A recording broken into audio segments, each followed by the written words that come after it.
Okay, we are back. I'm very happy to have on the Goldstein on Gelt show, Josh Denning. He's a digital marketing veteran. He's taken a couple of companies to over $10 million in revenue every year.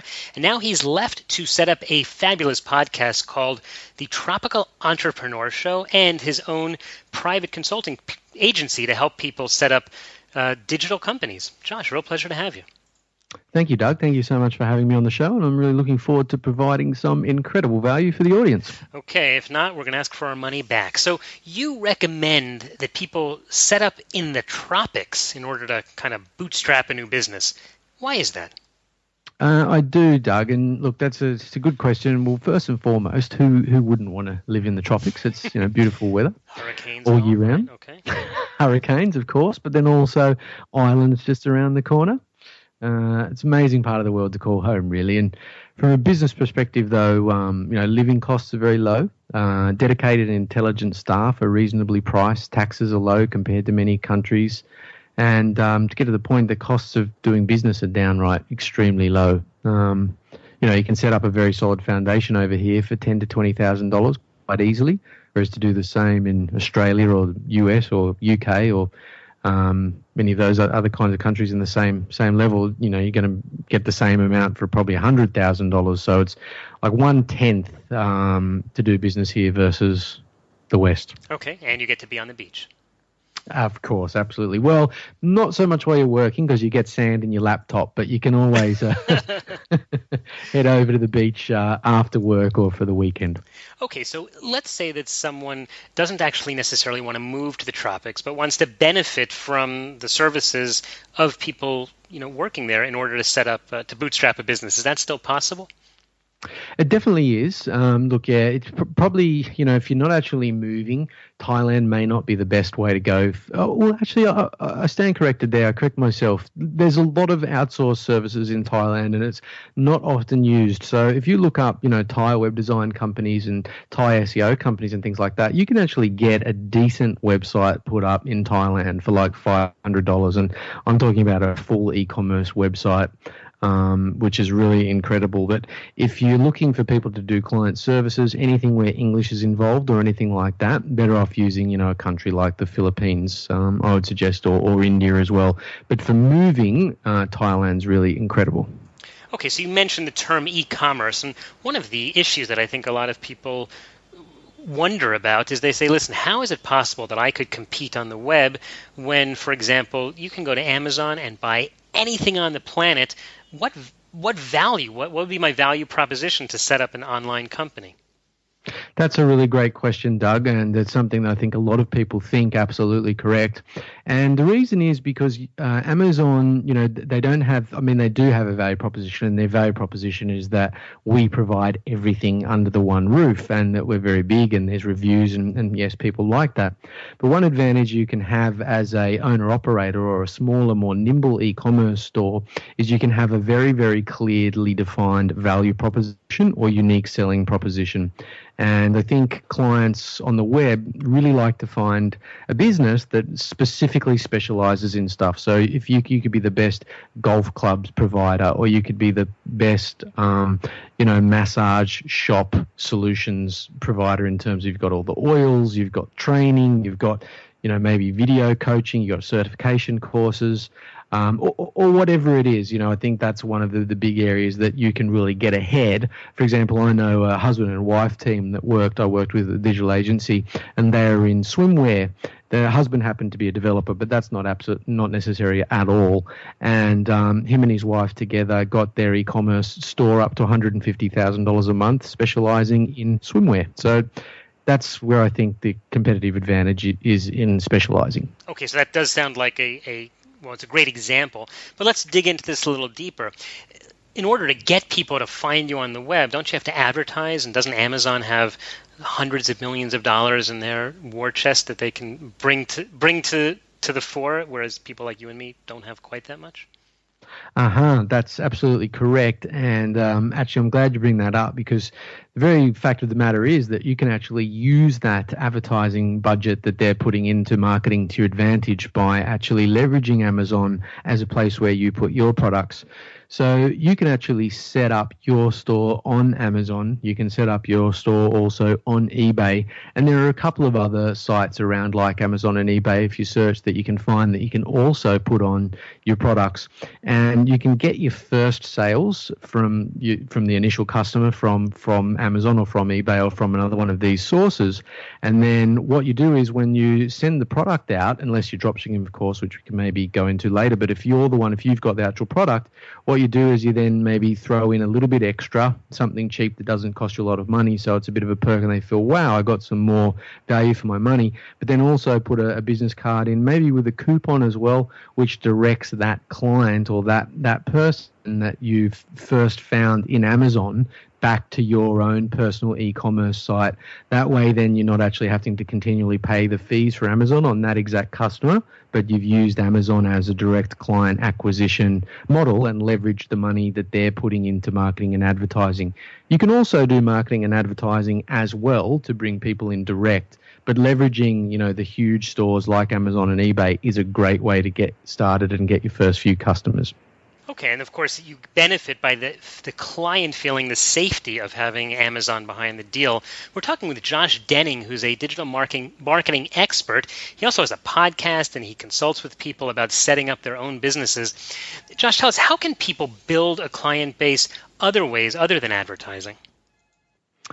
Look, that's a really, really good question, Doug, and I think that's really where the fun comes in, which is where they start to build their business and really start making money. And one of the best things to do is to really start to build up a client list. And look, what I recommend that they do to do that is three things really, and this is whether you're in the services business, real estate business, e-commerce, consulting, information marketing, whether you're an actor, a model, an author, whatever you are really, and you want to get yourself leveraged. You want to get yourself, much better positioning. And there are three ways to do that, which in my opinion exceed all others from points of cost effectiveness.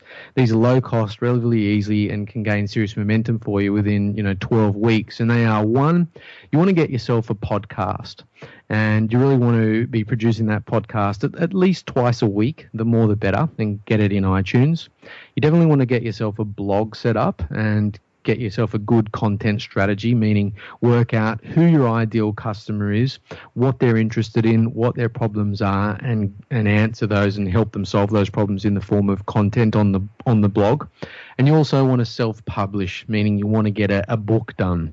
And that may sound difficult, but really with Amazon and self-publishing and interviews and stuff, it's actually not that difficult to get a book produced. I mean, you can do 5 or 6 interviews, have someone interview you, have a friend interview you, get that audio transcribed, send it to an editor, and, you've got a book finished and you can have that done in really just a few weeks.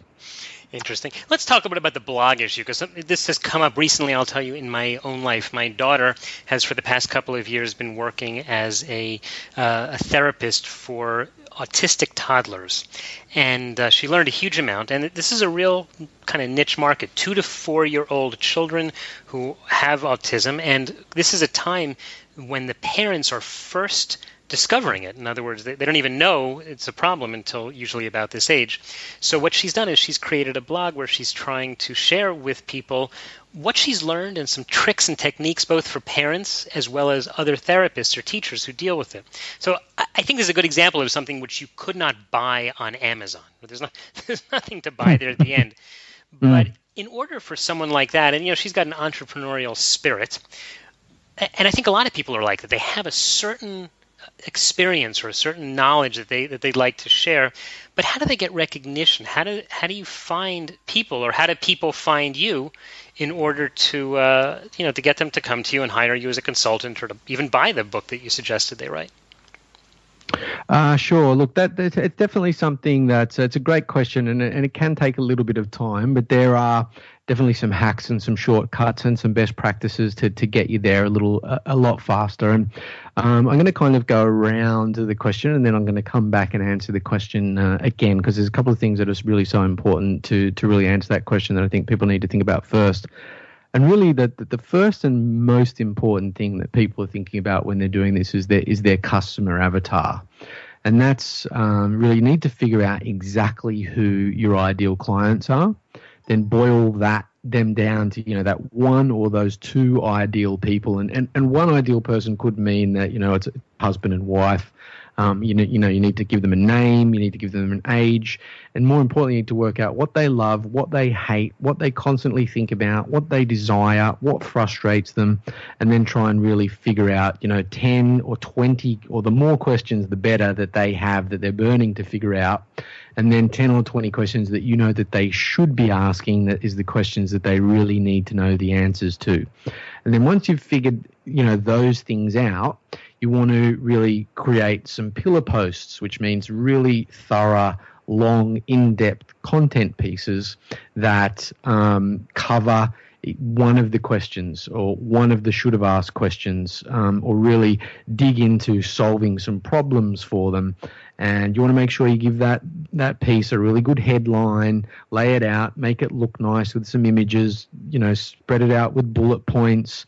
And at the end of that post, you want to have a call to action, which sends them to another post that you've created, which talks about your consulting or talks about your book, or talks about whatever your services are. So just to clarify, you're saying that you need to have a sort of the anchor piece, something that would have evergreen content, but it's answering or solving a huge problem that people have?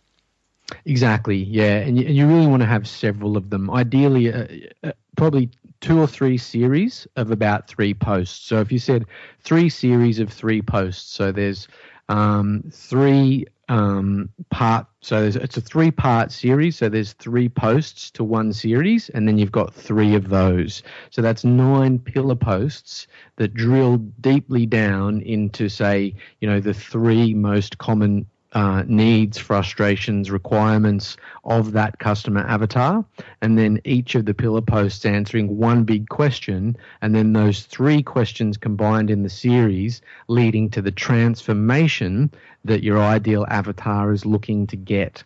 And that way, the reason you break it up into a series is because it becomes more engaging. It ensures that people come back to it. It gets people to really look forward to the next part of the series, and then you start to get some engagement on it, and engages comments. And if you've done your meta tags right, you've looked at keyword optimization. This should be based around some keyword research, which we can go into. Excellent ideas. No, they're a little more technical, and for our out of time that we're not going to be able to go into it further. But I think the principle is, and I just want to say it back, and you tell me if I'm right, and then we're going to wrap up, is that you need to be providing something of real quality. It's not just spilling a paragraph on a paper just to be able to write something on the next screen. It's really spending some time to give something that people are going to want, and that's going to make them want to come back to read more. Absolutely right, Doug. 100%. All right, Josh, we're just about out of time. We've been talking to Josh Denning, an expert in digital marketing. In the last few seconds, tell us, how can people follow your work? Absolutely, Doug. Thank you for asking. Well, look, I'm the host of the Tropical Entrepreneur Show, which they can find at www.tropicalentrepreneur.com. Easiest way is probably just to Google Tropical Entrepreneur, because that word entrepreneur is always a little difficult to spell. The show is about helping people escape 9 to 5, build an online business, market it, and create an income that supports a life that they deep down really, really have wanted to live for some time. But it's also about positioning and internet marketing strategies that work.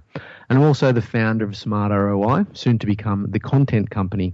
This is my private practice. It's a digital marketing agency, and I take on clients that are really looking to do real content marketing and conversion optimization. So I help them build those content marketing plans that we were talking about just before, or they can reach out to me on email, especially if they are looking, or interested or finding out more about one-on-one private consulting. They can email me at josh@tropicalentrepreneur.com. Okay, that sounds great. And we will put links to all of that at the show notes at goldsteinongelt.com.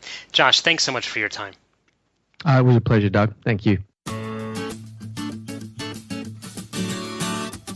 You've been listening to the Goldstein on Gelt show with international investment expert Doug Goldstein. If you'd like your questions answered on the air or off, go to www.goldsteinongelt.com or write to Doug directly at doug@profile-financial.com.